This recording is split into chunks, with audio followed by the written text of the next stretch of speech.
Olá, tudo bem? Boa tarde, bom dia, boa noite. Estamos aqui com o grande professor Antônio Brode, ex-reitor do Instituto Federal do Sul Rio Grandense, que vai nos prestigiar aí com a fala sobre o processo de transformação da instituição, né, do Cefet de Pelotas, né, isso, para o Instituto Federal do Sul, IFSU hoje, carinhosamente falando, né? Professor Brode, como é que o senhor recebeu a notícia da ideia de constituição dos institutos e como é que foi a recepção, a receptividade dessa informação junto à sua comunidade? Primeiramente, boa tarde e obrigado aí pela conversa.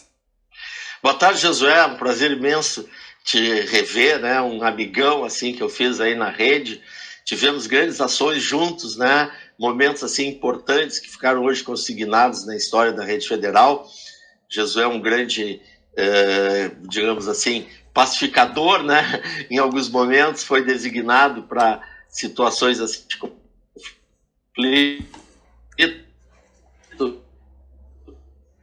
E na época eu acompanhava de perto, inclusive porque era conselheiro de alguns, e estivemos juntos e no fim tudo se pacificou, graças à competência dele e à forma habilidosa e política, né, de fazer as relações. Então eu me sinto muito orgulhoso de estar aqui contigo, Josué, falando sobre os institutos federais e a rede federal em particular, e no meu caso o IFSU. Bom, respondendo a tua pergunta, para mim, assim, particularmente, né, no primeiro momento foi meio surpresa, porque fazia pouco tempo que eu tinha assumido a direção, melhor dizendo, fazia pouco tempo que eu já estava no segundo mandato como diretor-geral do antigo Cefet, RS, né, aqui em Pelotas, e fomos chamados a Brasília.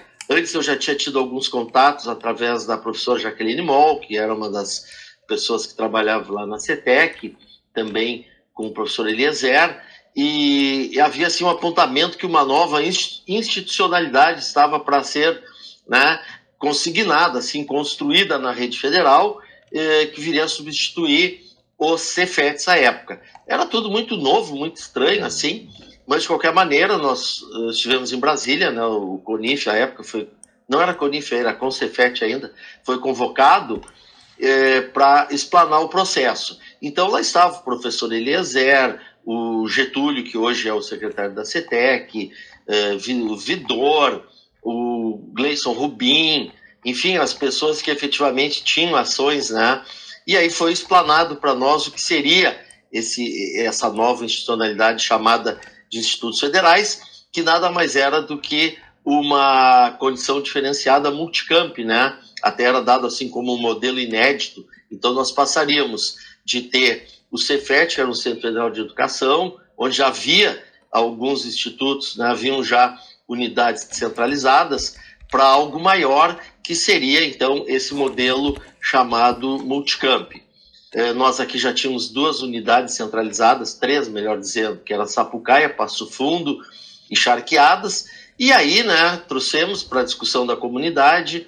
Houve algumas resistências, assim, algumas pessoas não entendiam como algo positivo, compreendiam que o Cefet perderia a sua condição, digamos assim, protagonista de uma autarquia única, e que os campos poderiam vir a se tornar assim, pequenas autarquias, né, que teria, assim, tiraria um pouco o poder político no sentido, obviamente, né, institucional, de se fazer de ter aquele modelo. Em contrapartida, também houve o lado que aceitou bem o projeto, que entendia que a verticalização, entendia que a possibilidade aí da obrigatoriedade de cursos superiores daria um up, assim, na rede federal, né, e que seria um bom processo, desde que mantido aquele 50% do técnico, né, que era muito importante, ensino médio.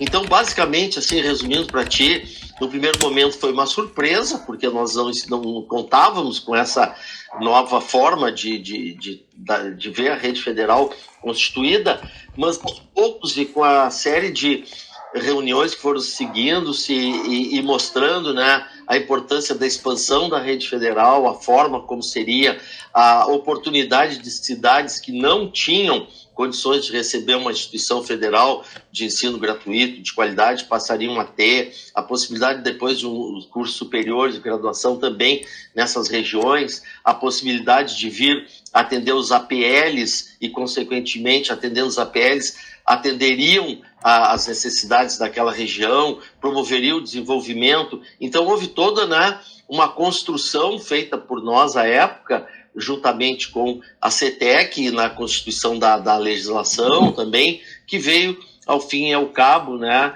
ao final do ano então, de 2008, nós constituirmos realmente a nova entidade, que são os institutos federais, que aí estão até hoje, né, e passaram por 3 fases da expansão, teve a fase 1, a fase 2, depois a fase 3, onde então os estados, né, puderam, em cidades assim que saíam da região metropolitana, ter a oportunidade de receber essa digamos assim, essa nova forma de ver a educação e também a questão do ensino, da pesquisa e da extensão, que eram elementos novos assim dentro do Cefet, foram extremamente apurados, né?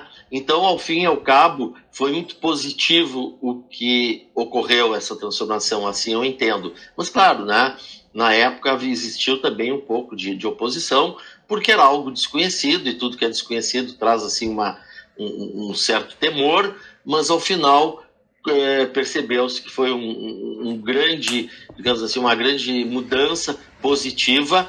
Eu apenas defendi sempre isso, que não se fizesse expansionismo, né, Josué?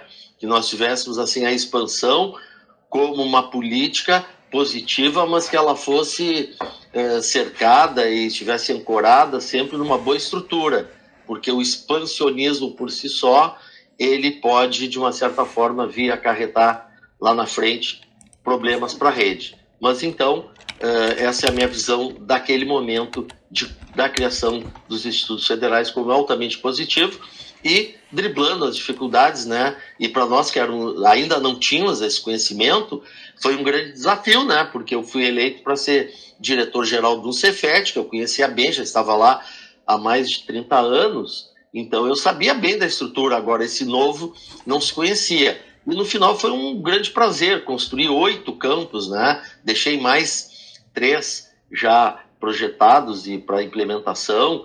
Criamos tudo que criamos até hoje, né? Desde do curso de graduação, as engenharias, pós-graduação e tudo mais que advém dessa condição de Instituto Federal. Perfeito, acho que é muito coerente. Inclusive, você deu um depoimento para o nosso livro de transformação do Cefet em IFSC lá em 2014, né? Junto com a professora Consuelo, e nessa época já falava dessa questão dos desafios iniciais, né, do desconhecimento, das pessoas não terem certeza para onde ia, do risco da perda da autonomia. Essas questões todas devem ter sido difíceis também aí em Pelotas, principalmente aí na região aí do sul. Uma pergunta assim que a gente às vezes sempre faz, né? Como é que foi a constituição de 3 institutos no Rio Grande do Sul? Porque em 20 estados brasileiros apenas um instituto, né, foi construído, e vocês conseguiram fazer 3 institutos. Como é que foi essa discussão? Não, vai ser o IF Sul, o IF Rio Grande do Sul e o Farroupilha. Como é que foi? Tu participaste desse processo? Sim, participei desde o início. A questão é o seguinte, né, Josué? Quando foi apresentado o projeto dos institutos federais, a ideia era ter um instituto por estado, apenas um instituto, né? Cada um dos 27 entes federativos do Brasil teria uma instituição desse porte. Acontece que no Rio Grande do Sul nós já tínhamos 3 Cefets, né? Que era o Cefet RS, que hoje é o IFSUL, era o Cefet de Bento Gonçalves, que acabou, né, sendo, digamos assim, a matriz de início do Instituto Federal do Rio Grande do Sul, e tínhamos o Cefet São Vicente, que era na região de Santa Maria, de onde veio o Farroupilha. Então, quando essa questão apareceu em pauta, né, nós já tínhamos dentro do Concefet 3 diretores gerais, que era eu, o professor Caio, de São Vicente, e a professora Cláudia, de Bento. Então, o que ocorreu à época? Nós levamos isso às reuniões, né? que entendíamos que seria complicado e difícil e praticamente impossível nós desfazermos 3 grandes autarquias, transformar numa única autarquia, né? E a CETEC foi sensível, o professor Eliezer, a quem eu sempre referendo assim, a grande liderança de todo esse processo, ele também, como é aqui do Rio Grande do Sul e conhecia bem a nossa estrutura, ele compreendeu, e os demais integrantes da CETEC, que o melhor seria, então, assim como foi feito nos outros estados, né, que quem era Cefet se transformasse em institutos federais. Então, nós acabamos ficando com os 3 institutos, assim como Santa Catarina ficou com 2, a Bahia ficou com 2, Goiás ficou com 2, São de cabeça, sim, Josué, a época muito forte, que eram alguns Cefetes querer se transformar em universidades tecnológicas. Haja vista que já havia, nesse mesmo momento, nesse mesmo pacote, vamos dizer assim, o Cefet Paraná assumiu o protagonismo de uma universidade tecnológica, e o Rio queria muito e a Bahia queria muito. O Rio também tem 2 institutos. Então essa discussão ela acabou, né, ao final, se elevando por todos aqueles estados que tinham mais de um Cefet. E aqui não foi diferente. A gente, em comum acordo, entendeu da importância, né, até porque nós mesmos já tínhamos unidades centralizadas, como eu te falei, e que era importante que cada um mantivesse a sua identidade na sua região, e assim sendo, então, o projeto de lei lá e a concepção da estrutura já colocou o Rio Grande do Sul com os 3 institutos, com essas nomenclaturas. E nós aqui, particularmente, enfrentamos um problema pelo seguinte: lá na Constituição, vamos dizer assim, na concepção ainda das escolas técnicas do passado, lá em 42, com Getúlio, enfim, o que aconteceu? O Rio Grande do Sul foi o único estado da federação cuja escola técnica não foi para a capital. Então, aí, por uma também decisão política à época e força política de pessoas ligadas à região sul do estado, acabou vindo para Pelotas. Quando da criação dos institutos, havia uma vontade do MEC, né, que a reitoria tivesse uma reitoria em Porto Alegre, a capital, até porque é a única, até hoje, que continua sem ter reitoria. E com isso, né, houve uma certa discussão interna aqui, a cidade se mobilizou, a Zona Sul, e nós entendemos que não, que nós deveríamos continuar com a reitoria, né, na mesma localidade onde já se encontrava originalmente a escola técnica e o Cefet, e assim foi feito. Por isso nós ficamos com o nome de sul-rio-grandense, e Bento, que deveria ir para Porto Alegre, assumir o nome do estado, acabou também uma manobra política tal, ficando em Bento Gonçalves com o nome RS, porque até então o MEC dizia que para ter o nome do estado na instituição, ela deveria estar na capital. Eu sei que no final tudo se ajeitou e continuamos sem ter nenhuma instituição na capital, apenas campus, né, e região metropolitana. O Sul também tem, assim como o RS, mas basicamente se deu nesse contexto. Já havia 3 Cefets e entendemos, né, que deveríamos manter essa posição, e a CETEC também assim entendeu, e dos 3 Cefets se transformou, os 3 Cefets transformaram-se então nos 3 institutos. Show, essa história é muito interessante, né? E vocês, eu me lembro num depoimento ali dos 5 anos, que tu falaste de uma grande preocupação, depois de 10 anos, o que aconteceria, né, com os cursos técnicos, né? Porque lá no Cefet do Paraná, com a transformação em Universidade Tecnológica, acabou gradualmente se fechando o curso técnico. E a gente teve a lei, né, que eu acho que foi o grande diferencial da lei, que é o 50% de vaga no ensino técnico, nos deu uma proteção contra a extinção. Apesar de um crescente academicismo da instituição,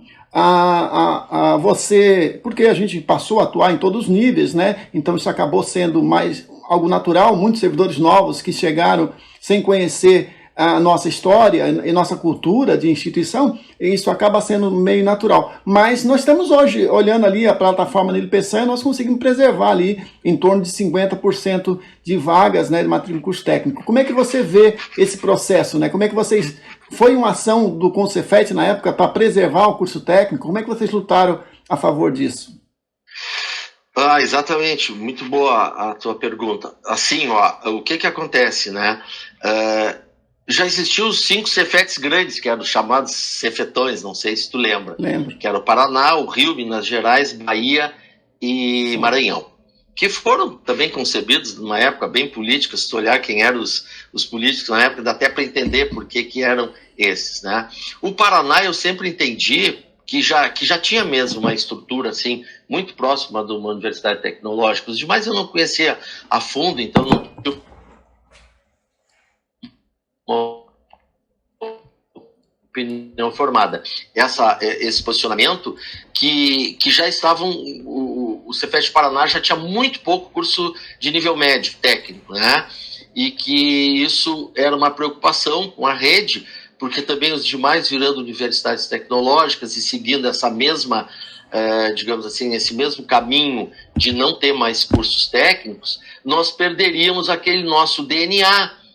E uma das coisas que foi, digamos assim, preponderante na construção do projeto Institutos é exatamente que nós pudéssemos levar para essas cidades onde não havia, como eu falei anteriormente, né, um ensino profissionalizante, ensino médio, para que aqueles jovens que saem lá do 9º ano, né, que saem do fundamental, tivessem a oportunidade de ter uma formação técnica. Então não era razoável se criar uma entidade onde os cursos técnicos deixassem de existir, pois nós nascemos dentro dessa concepção.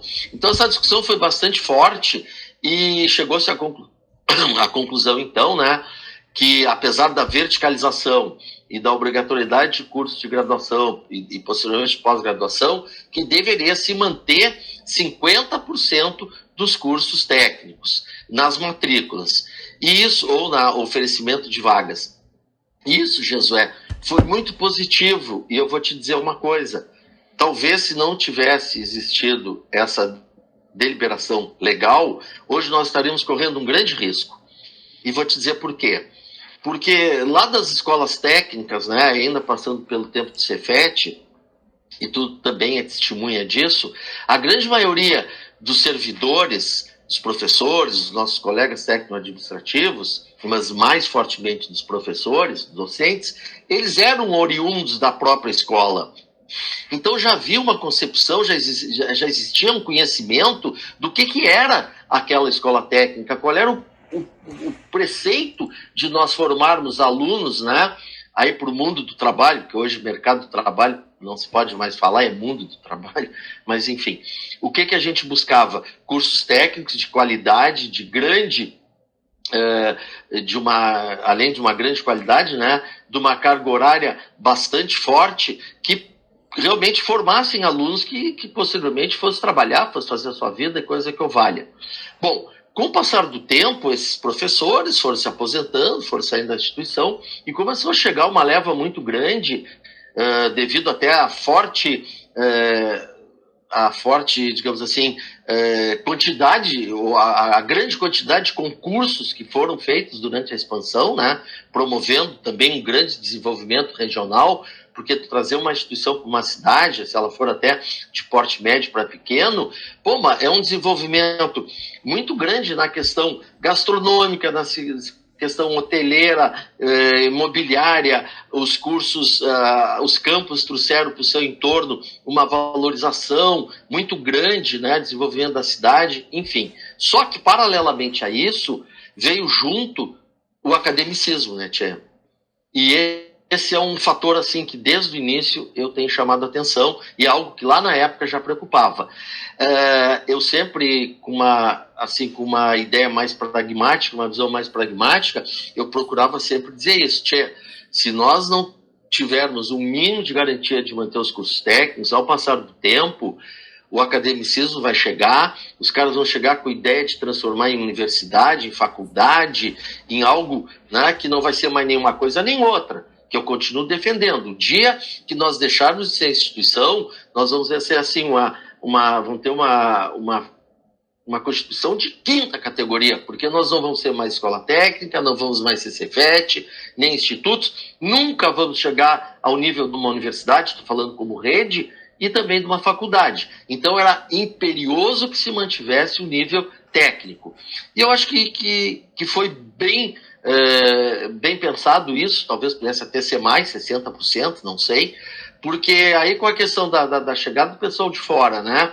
Muitos doutores, muita gente assim com uma ideia academicista que fazia curso para o Instituto Federal e ali é IBTT, ou seja, é ensino básico tecnológico, mas o cara fazia concurso, mas ele chegava lá e já se apresentava como pesquisador. Ele queria saber onde é que ele escreveu os papers, ele queria saber onde é que ia ser o gabinete dele, ele queria saber quais os grupos de pesquisa, entendeu? Isso eu vivi na pele aqui, os outros colegas reitores devem ter vivido também. Então, a manutenção do mínimo 50% de oferta de vagas do curso técnico foi providencial, porque hoje nós correríamos um risco muito grande de ter um esvaziamento, que, diga-se de passagem, também está ocorrendo, é algo que precisa ser revisto, né? Nós já não temos aquela procura de antes, assim, com tanta fluidez, né? Hoje existem outros mecanismos, assim, que essa juventude quer mais rápido terminar o ensino médio, né? E além disso, se nós carregássemos na parte de graduação, nós ficaríamos aí num limbo. Então, essa discussão ela foi bastante acertada, eu participei bastante dessas discussões assim, de cunho acadêmico, mas sempre, e confesso aqui, né, defendendo, em primeiro lugar, o ensino médio técnico para poder dar oportunidade para esses jovens, né, e a ideia até era aquela que se criou no início, que não tinham oportunidade de uma escola particular ou que queriam vir a trabalhar mais dentro da área tecnológica, que houvesse essa oferta de cursos, no caso públicos, gratuitos, né? E que não fosse a graduação o carro-chefe. Porque por muitas vezes a gente vê até campos que nem ficaram ainda, nem solidificaram a sua questão de ensino técnico, já pensando em graduação. E isso é um grande problema, porque se nós não tivermos, né, como eu disse antes, uma concepção que é uma expansão de uma rede, não expansionismo, daqui a pouco nós vamos estar totalmente desconfigurados, porque não adianta só ficar fazendo campus se tu não tem condições de mantê-los a contento, ou se tu não tem condições de fazer com que aquele campus tenha, digamos assim, a sua funcionalidade plena. Não adianta faltar ainda professor e técnico administrativo num campus que está prestes a abrir um curso de graduação ou quer expandir os seus cursos técnicos e está abrindo outro e deixar aquele, digamos assim, ainda numa situação de precariedade. Então, isso na época eu já pensava dessa forma e continuo pensando, e por isso que eu atribuo de muito positivo ter mantido na lei essa condição de oferecer no mínimo 50% para o estudante do ensino médio. Perfeito. Para encerrar, eu só tenho mais uma pergunta, professor Brode. Imagina que o senhor pudesse encontrar hoje um servidor, um docente ou um TAI que está ingressando aí no IFSU. Que conselho você daria para esse profissional, depois considerando toda a história e tudo que você observou ao longo do tempo?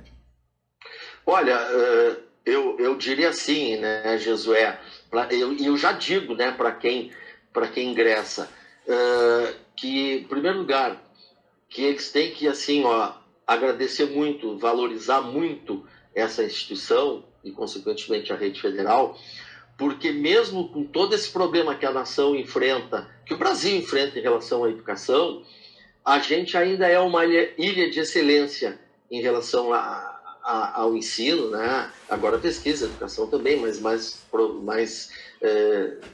mais assim, focado na questão do ensino. E tanto vale para professor como técnico administrativo, porque ainda a gente tem um bom salário, nós nunca deixamos de receber, mesmo durante as greves, durante períodos mais difíceis, sempre foi, né, cumprido o que se deve, e que, acima de tudo, o que eu digo é o seguinte: nós somos servidores públicos, então nós temos que servir ao público da melhor maneira possível. Nós temos que ter amor pela causa, nós temos que respeitar a instituição, nós temos que estar sempre em mente, né, que é dali que a gente tira o nosso salário, nosso sustento, nossas famílias, e essa instituição é que nos dá a possibilidade de crescimento. Tu pode fazer um mestrado, tu tem um curso qualquer que tu queira de qualificação, né, ou capacitação, tu tem direito ao afastamento remunerado, tu tens direito ao ressarcimento das suas despesas, tu tens uma boa estrutura física que a maioria das escolas não tem. Então, o que eu procuro dizer para eles assim, ó, vocês estão ingressando dentro de uma instituição e de uma rede federal que é muito forte e que foi criada à época, inclusive, não te falei, mas gostaria de registrar isso. Quando fomos chamados a Brasília, e te respondendo ainda aquela primeira questão, foi nos dito o seguinte, que os institutos federais em 10 anos eram para ser reconhecidos dentre as 5 grandes marcas do país, que era Banco do Brasil, Caixa, como logo e como marca, né? Banco do Brasil, Caixa Econômica Federal, Correios, Petrobras e Institutos Federais. Acho que isso não ocorreu por culpa ou por causa mesmo de alguns dirigentes, de algumas pessoas que talvez não tenham entendido esse processo e não se preocuparam em manter fortemente uma identidade visual, não se preocuparam fortemente em manter uma hegemonia, né, entre os campos de uma certa forma escaparam um pouco da condição de campus e alguns já se acharam meio que reitoria também, coisas que eu valha. Mas então, voltando, né, isso também é válido que eu estava te respondendo, eu procuro dizer para eles assim, isso aqui é muito bom, isso é um local muito bom, é uma estrutura magnífica, ela te oferece todas as condições de crescimento profissional, pessoal, então vocês se dediquem realmente à instituição, né?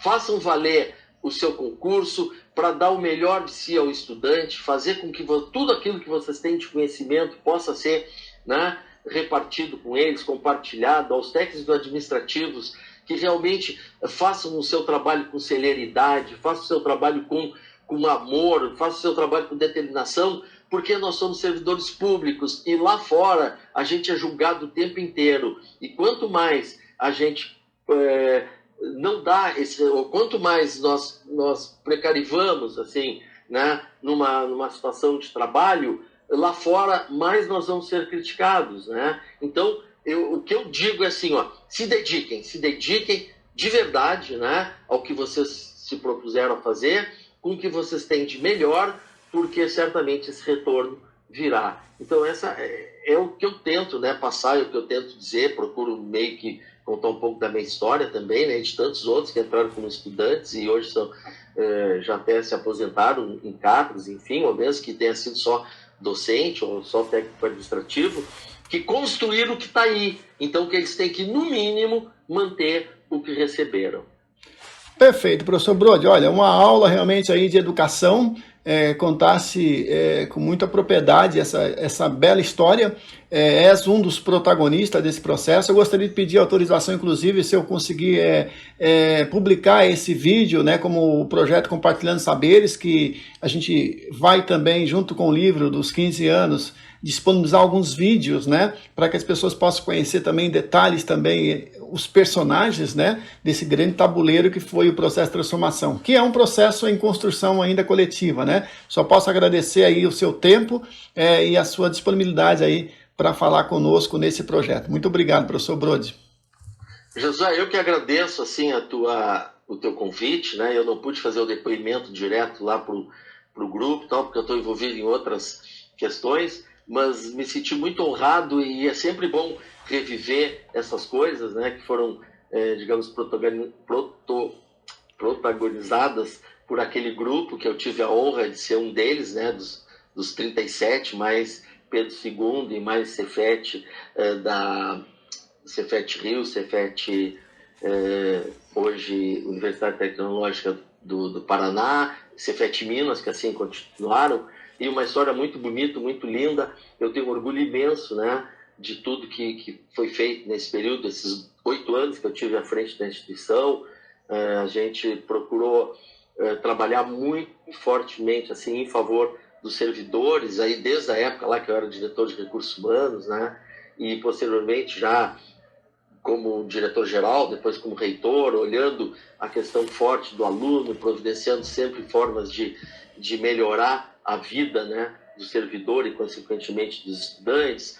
Fizemos incursões assim inimagináveis à época, participasse inclusive daquela nossa imersão nos Estados Unidos, né, algo assim incrível, que levamos alunos e tantas outras coisas que fizemos juntos aí, como amigos, como colegas e como eu disse no início, tu fosse um grande pacificador, né, um moderador das políticas de algumas instituições em momentos difíceis. E eu te agradeço a oportunidade de estar aqui e tens a minha total autorização e liberdade para publicar, porque essa é a história e a gente tem que guardar memória, porque se a gente não tem memória, não tem história. Então, fica à vontade, onde tu achares que é importante colocares esse vídeo, está totalmente autorizado. Muito obrigado aí, boa tarde aí, fique bem, fique com saúde, tá? E siga firme aí, defendendo teus ideais aí no Sul, aí no Rio Grande do Sul, tá bom? Valeu, obrigado, Brode. Obrigado, um abração para ti também. Obrigadão.